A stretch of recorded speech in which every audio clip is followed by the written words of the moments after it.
Tinitingnan ng mga tao ang simbahan at nakikita nila ito bilang peke. Hindi nila isinasabuhay ang kanilang ipinapahayag. Ganito tinitingnan ng mga tao sa mundo ang simbahan. Hindi nila ito nakikita bilang isang lugar ng pagpapagaling o ng kalayaan. Nakikita nila ito bilang libangan. Nakikita nila ito bilang mensaheng nakakapagpasaya. Ngunit hindi nila natatagpuan ang tunay na tulong at ang tunay na pagbabago sa loob nito. Ganyan tingnan ng maraming tao ang simbahan. Binabago ito ng Diyos. Sinisigurado ng Diyos na mangyayari ang pagbabagong ito upang magdala ng isang ganap na kakaibang simbahan, dalisay ayon sa gusto niya. Nasa revival na tayo ngayon, kaya't ginagawa na ito ng Diyos. Nililinis ng Diyos ang kanyang simbahan, binabago ang mga bagay, ibinabalik ang mga nawalang bagay sa simbahan ng mga apostol, ang kapangyarihan ng Diyos, pagpapagaling, pagpapalaya, ang propetiko, ang 5 uri ng ministeryo, mga apostol, mga propeta, at tunay na kabanalan at kadalisayan. Kaya ang mga tao sa mundo ay titingin sa simbahan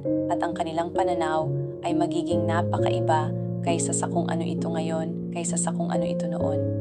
Makikita nila ito bilang isang espiritual na ospital, isang lugar upang makakuha ng tulong. Makikita nila na hindi ito mapagkunwari. Makikita nila ang tunay na pagmamahal na hindi pa nila naranasan. Makikita nila ang kadalisayan at kabanalan doon. Ang ginagawa ng Diyos ngayon ay nililinis ang kanyang simbahan, binabago ang marami sa simbahan, natanggal ang mga dumi. Paano niya ito ginagawa? Magsisimula ito sa pamumuno. Ang pamumuno muna dahil ito ang paraan ng Diyos ng pagpapalakas, pagbuo, pagpapakain at pagpapalago ng mga mananampalataya.